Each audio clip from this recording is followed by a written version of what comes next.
Okhin. Hello everyone. So I'm Okhin. I work with La Quadrature du Net, which is a French NGO fighting for digital rights.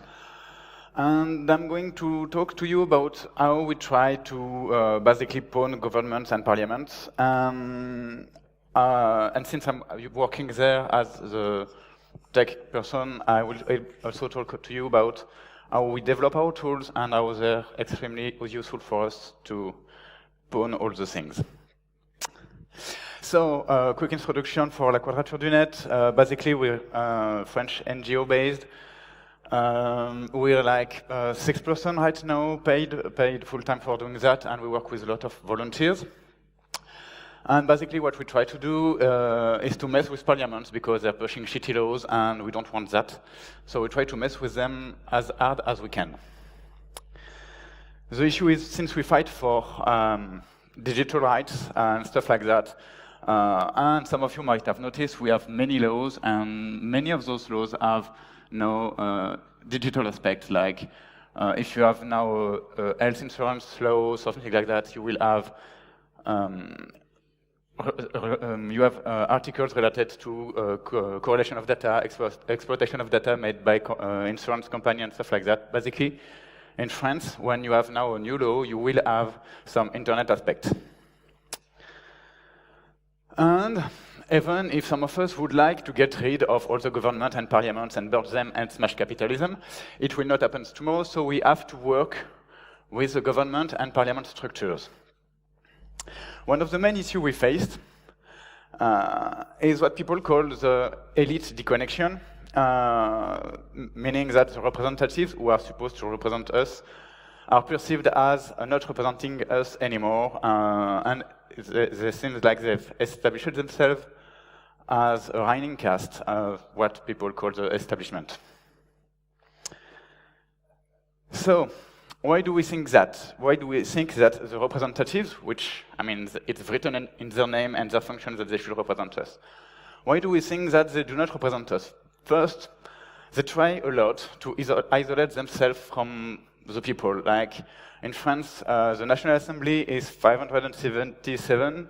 They're basically all white males, old, and with money or access to a lot of money. They lack of transparency. They will pretend otherwise, like, we publish our votes and everything like that, but it's basically a lie. And sometimes they will even give us fake data or wrong data, and it's hard for us to work with them. So basically, it's like obfuscating the code of the Constitution, make it ununderstandable for people. I will just show you this example of code of obfuscation.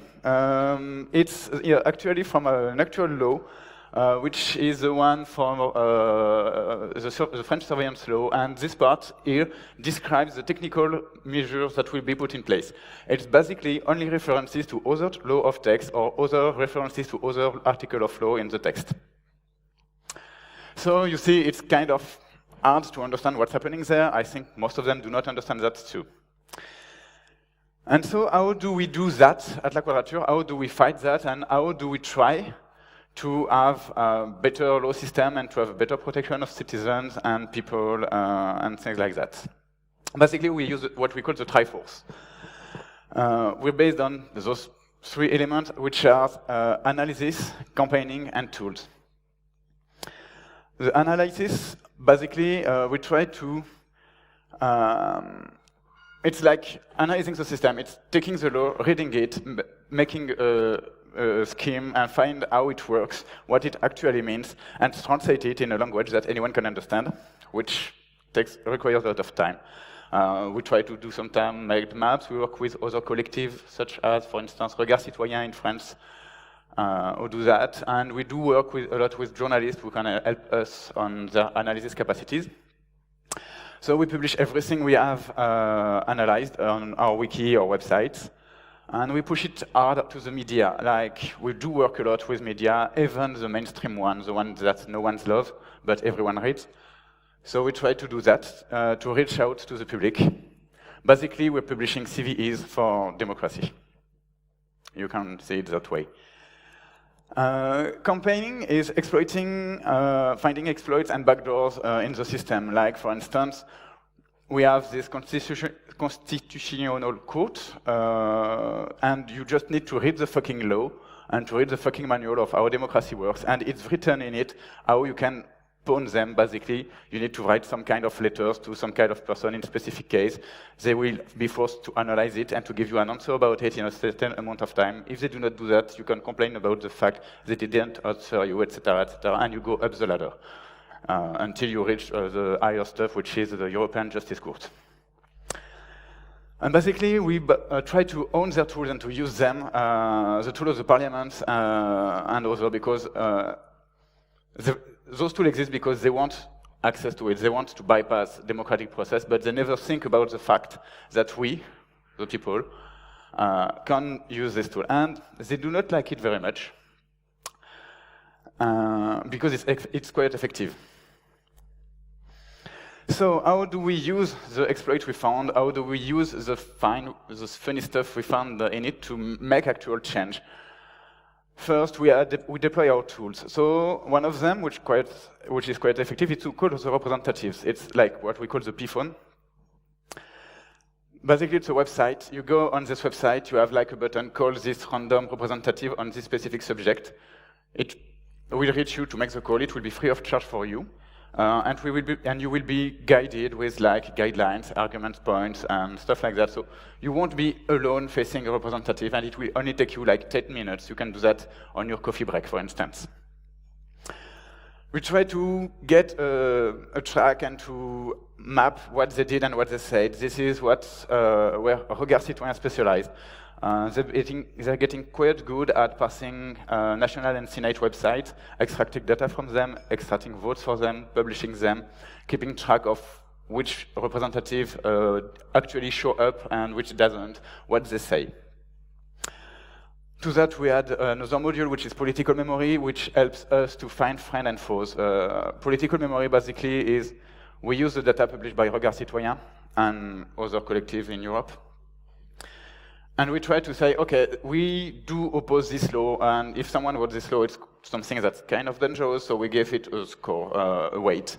And it makes a recommendation, and when we analyze the vote, we can say, okay, these maps have voted for, which was something we wanted, or abstain and vote against, which we didn't want, and we can give them score. We can have a notation system, and so basically we can get what our allies and what our enemies in like one get HTTP request on a website, which is kind of neat when you're lost in the European Parliament. I want to know who you are speaking to, if they're your friends, if you can convince them, and stuff like that. And then we have this team of people who work with us who are mainly lawyer and lawyer students, which basically sue the government over and over and over again to the Constitutional Court and to the Administrative Court. Again, they don't like that very much. It tends to be very effective, but you need to be extremely precise in your wording. We did have some success, we did have some failure, but we're working on that, and they're the amateurs exegetes. Basically, all those tools, human or technical tools, are what you can assemble as a metasploit for democracy. It works, it can be deployed in like now 20 minutes, I think. We have all the data from other collectives, so it works quite well. We do have some big issues, and they are mainly local issues for now. They do not publish everything. We are in France, we're in a democratic system where you have a law which goes to the National Assembly and then to the Senate, back and forth, like in a lot of countries. And in the National Assembly, they just vote by raising their hand most of the time, so they do not publish the vote. You do not know how many people voted for a law or against it. You do not know who voted for or against it. So it's kind of hard to get this kind of data. They do it sometimes, and for that, it's what they call the solemn vote. So you need like a representative to ask for a solemn vote and to be followed by and to be backed by 2 or 3 other people, I think. There is some non-documented features. For instance, the group votes, like all a political bloc will vote the same way. It's basically anti-constitutional, but it's not documented, it's not official, so it's hard to fight and to prove. And there is the delegation of vote, especially in the Senate, when people can vote for other people, which, again, is anti-constitutional and should be fight. And we will try to, but it's kind of hard because it's not documented, so officially they're not doing it, and you cannot prove they're doing it. So all those stuff we do, we can have some metrics. First, we're being called names in the National Assembly, which is always a good thing because it means they cannot oppose your argumentary and they cannot oppose your logic, so they just have to resign to being called names. So, for instance, the 5 dudes in a garage, like, this is how we call ourselves now, has been how Christine Albanel called us back in the day, when she was at the head of Culture Ministry. We have been accused of harassing representative by Emmanuel Valls recently, which is our prime minister, I think. To give you context, harassing representative is making 1,200 phone calls for 577 representatives during a week, which is basically 2 phone calls for representatives. And they call that harassment. I mean, if it is harassment, then most of them should be in jail because they're kind of suckers. And we have been called amateur exegetes by Jean-Jacques Urvoas, our justice minister, and again, we have now a collective with this name, because we do own the slurs, it's kind of fun and it messes with them. We did achieve some political victory. During the surveillance law, which was quite of a harsh debate, because we had this attack in Paris on the 13th of November, so they pulled a lot of state of emergency law, and before that we had the surveillance law. And at the beginning, when you asked to the representative and senators and deputies, and they were saying, of course we're going to vote for it because we need more surveillance to catch people. Basically, all of them would have voted for it in the end, and by working them, by calling them, by showing them that people do care, we flipped 20% of them. It's not enough, but it's like big progress. And next time, maybe there will be 30% of them, and until one day we will probably have a majority, which is getting nastier because we have legislative election next year, so we will have to do that all over again. And on the European level, and with the coordination of other associations, we defeated ACTA with the same techniques, which basically is empowering people and saying, hey, you too, you can call your representative, it's not hard. You can do that on your coffee break for free. Here, what you need to say to the representative. So, how it works? How do we establish those tools? First, we do rely a lot on volunteers. As I said before, we are like a team of 6 people paid for full-time at La Quadrature, and we cannot do everything on our own.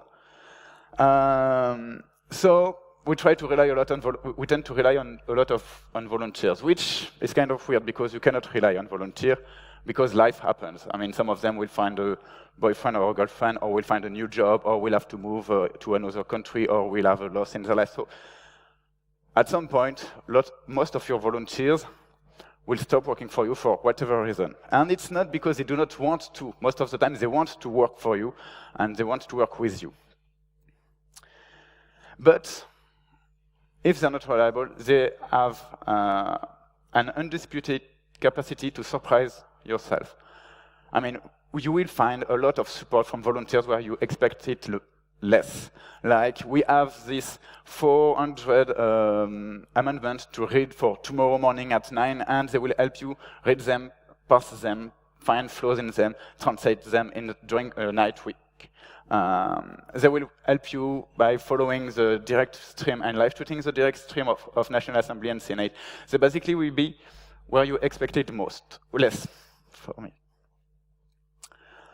And they want to work with you. I mean, most of the people who work with La Quadrature are extremely happy to work with La Quadrature, and we give them like nice hoodies and nice shirts. So they try to work with you, and you need to create a place where it will be fun and interesting for them to work with you. You need to create an inclusive context, because you do not know who will be the next committer to your code. You do not know who will get access to your code and will read it and will submit you a patch that will solve this issue you had no time to spend on. So you need to be as most inclusive as you can. So you need to have some kind of more or less official community rules, and you need to be able to enforce it. I personally have no remorse to expel someone who is just wasting our time and destroying the work we're doing and the job we're doing. And also, you cannot work with deadlines. You cannot say, well, I need this translation made for tomorrow 9 a.m., so happy volunteers, work on it. You need to do that yourself. You can work on some soft deadlines like, yeah, we'd like to have that soon, but it's not urgent. But everything that's an emergency that needs to be fixed and done, you need to do that in-house, because you cannot ask volunteers to just code 20 hours a day for you for free. They just have to eat and to feed themselves and to buy, to pay the bills and the rent and stuff like that. Another important point when you manage this kind of community is that you have to accept all contribs. And for that, you need to be able to have a context where pushing a contribution is easy. You shouldn't have, like, we need to review this patch through 5 people, and you need to create an account there, and to open a bug tracker report, and to do, because most of the time the volunteers will have stopped at the second step. And we do have some people who enjoy doing code reviews and quality stuff. So, okay, get the patch, accept them, and try to put them in production as soon as possible, because for your volunteers who work with you, it will be extremely rewarding. Like, hey, I've just patched something, and I can see that on Memopol, and it's visible online and on production. I've done something today. It's extremely valuable for them to see that what they do actually matters. One other point is, like, you developers and volunteers are basically grown-ups most of the time. So you can give them full autonomy and full decision over the project decision. We should stop with the startup philosophy of micromanage everything. Just give them the tool and let them have fun with it. If you really need something, open issues and try to engage with them, but don't do micromanagement stuff. That's how you burn people out, and that's how they flee your project and will never come back again.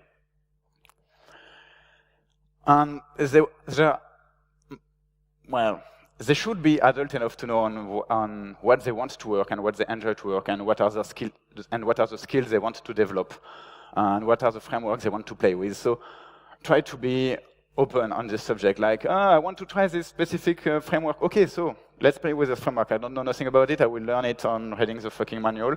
You will have the possibility to have fun with it, and we will deploy it in production because we do that.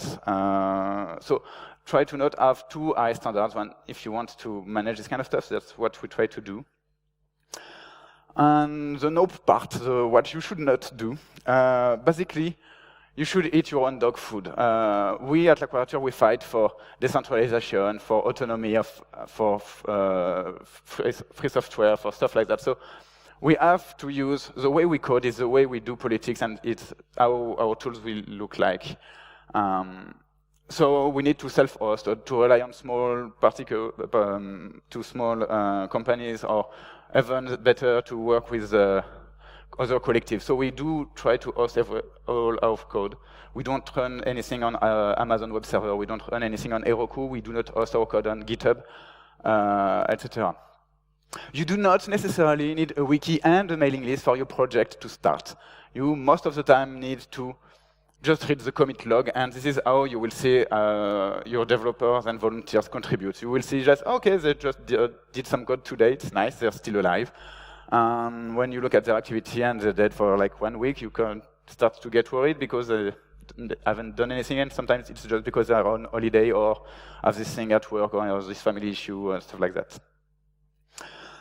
And developer wants to work on interesting things. You want them to work on important things. So the important things should be interesting for them enough to work on.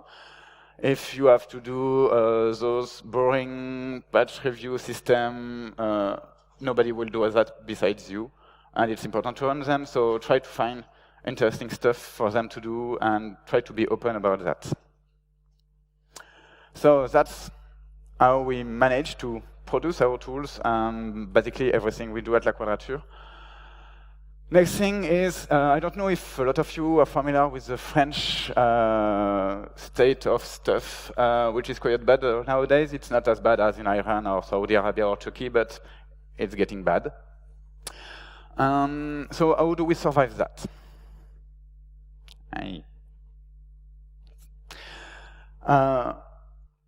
One important thing is you need to take care of yourself. You need to take breaks. I work only 4 days a week because else I'm gonna burn out. And I've really tried to have when I'm on a weekend, I don't work, which is kind of peculiar because I work with volunteers who can work only during out of office hours and on the weekend. So again, I need to trust them and to give them autonomy on the project.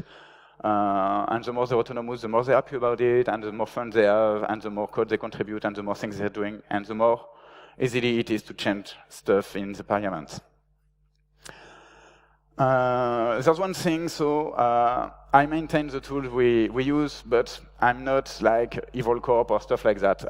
So I cannot have like a 99.999999% SLA.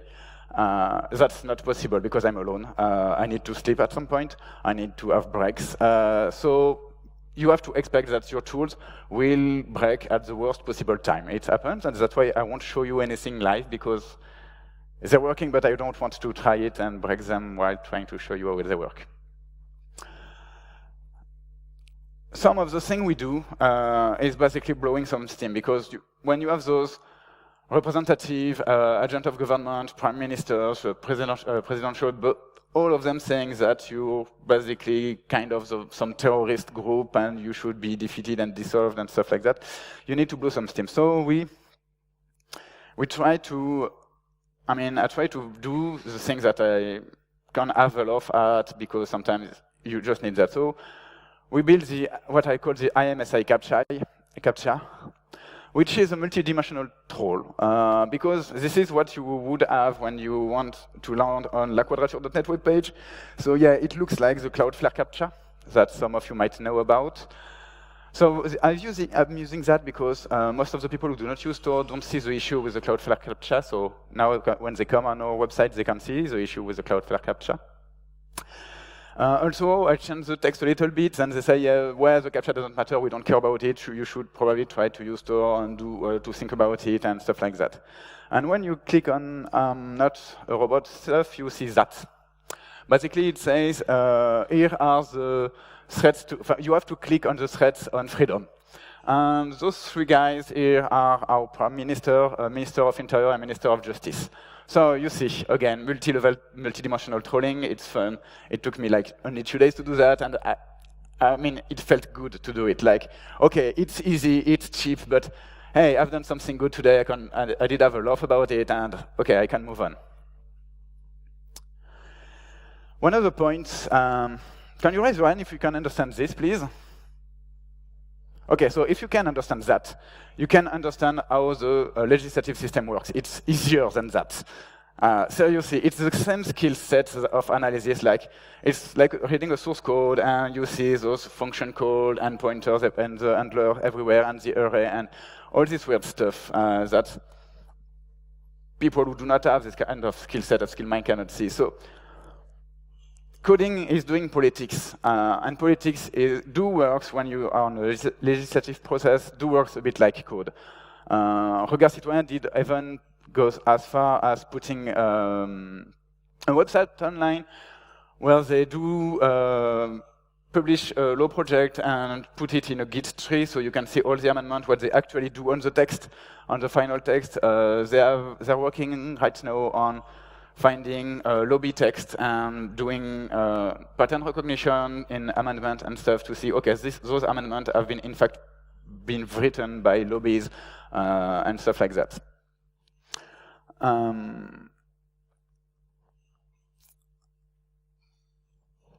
And one last point is, when you code and when you produce tools, you need those tools to be usable by people. So one of the issues I had when I entered La Quadrature last year was that to send an email to to send our newsletter, basically, you needed to have a terminal login as root on a server and an exec PHP script from there, which is kind of a good way to never send you a newsletter.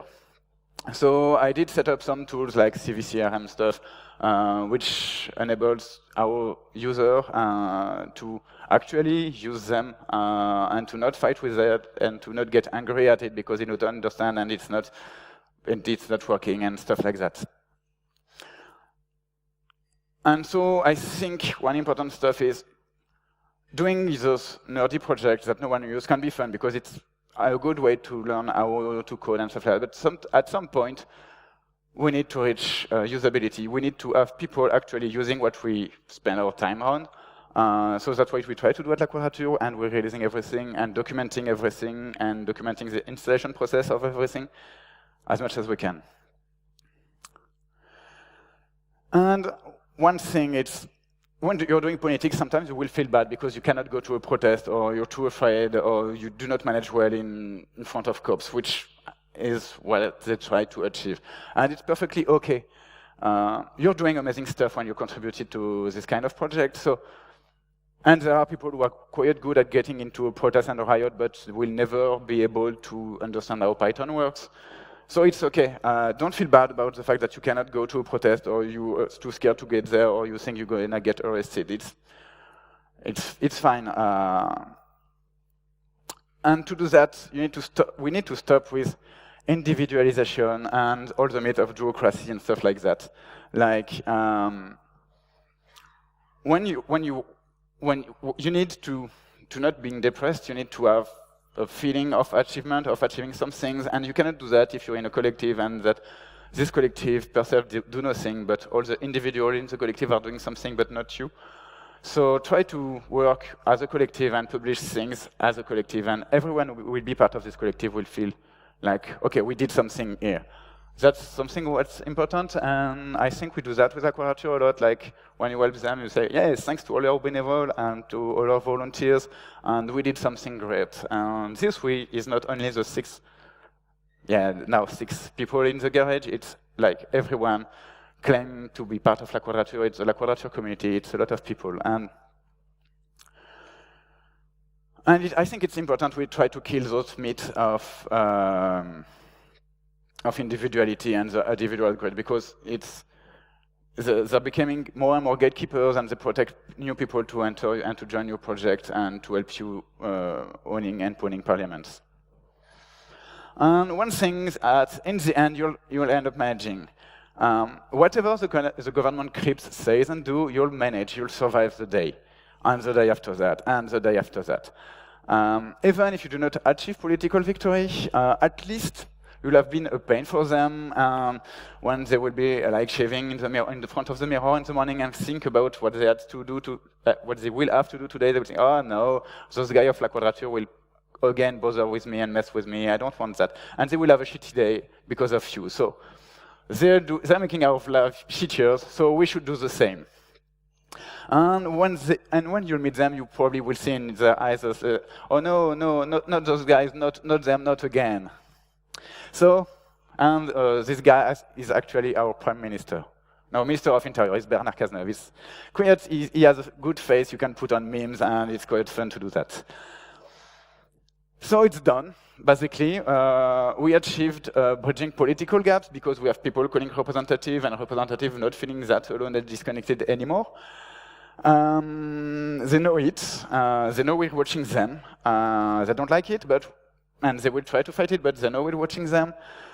And we had fun doing that, which is quite important. And we met like a bunch of cool people and exciting people, and we learned a lot of things going there, and we're gonna do that again and again.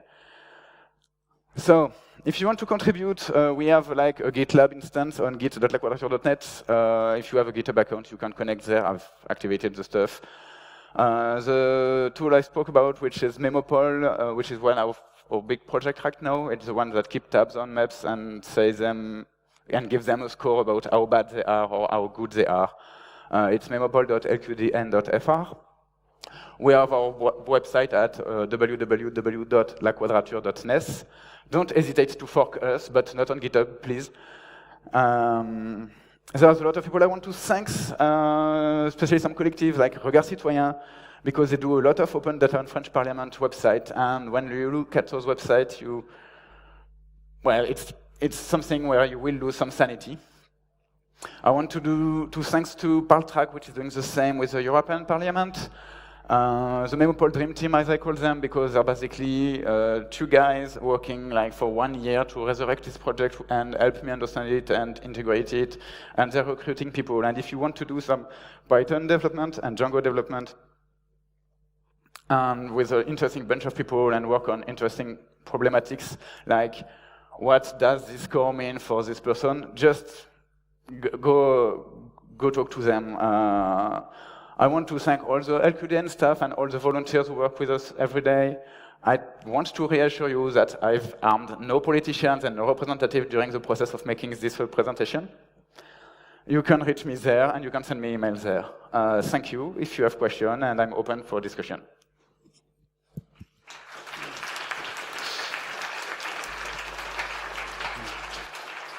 Okay, so any questions? Nobody? Yeah, over there. Yeah.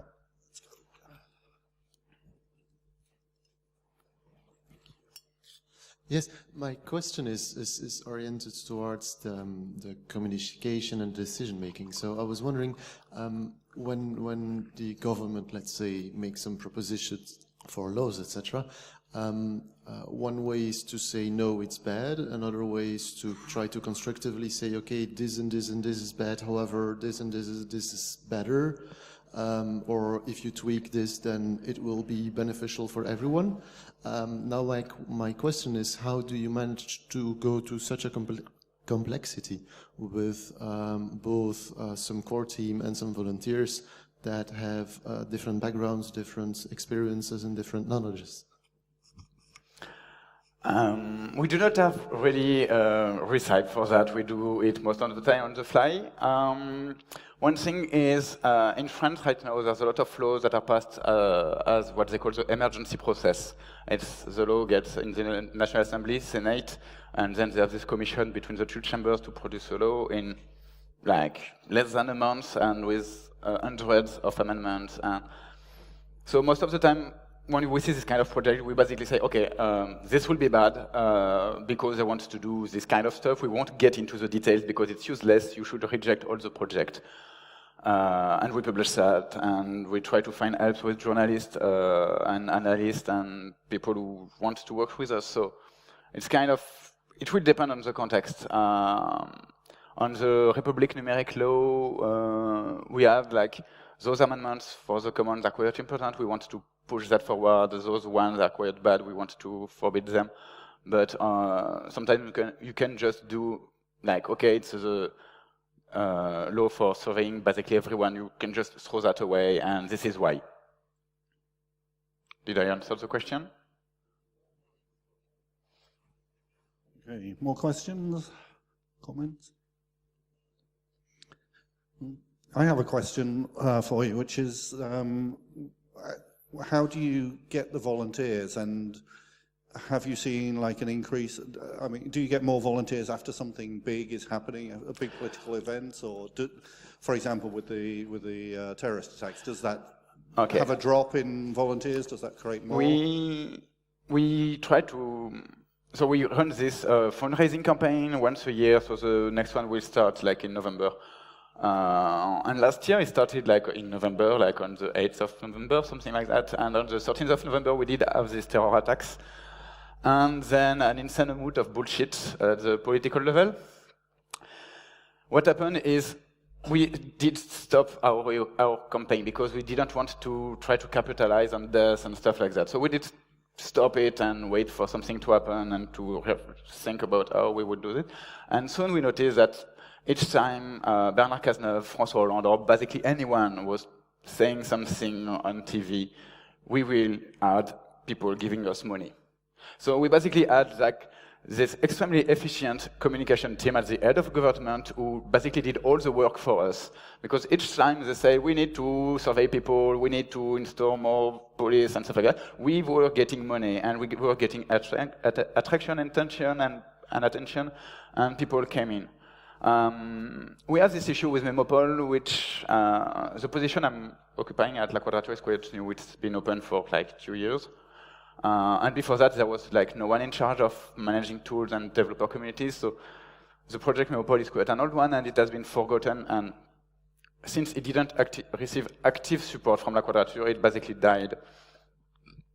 And 2 years ago, the guy who had the position before me bootstrap a new group of developers to working on that and give them support and feedback and saying, you're doing something good, you're doing something fun and fantastic, and it's important to say that to your people who work with you. And now we're recruiting. We have been at the last PyCon, so we have more developers coming in, and so it will depend on the event. I mean, when you have like nothing to do because they're quiet, because they're busy running for job, for office, you will lose some volunteers, and when there is some actuality, they will say, oh yes, I remember I'm supposed to work on that with La Quadrature, and they will connect back and reach you. Any more questions, comments? Okay, well, thank you very much.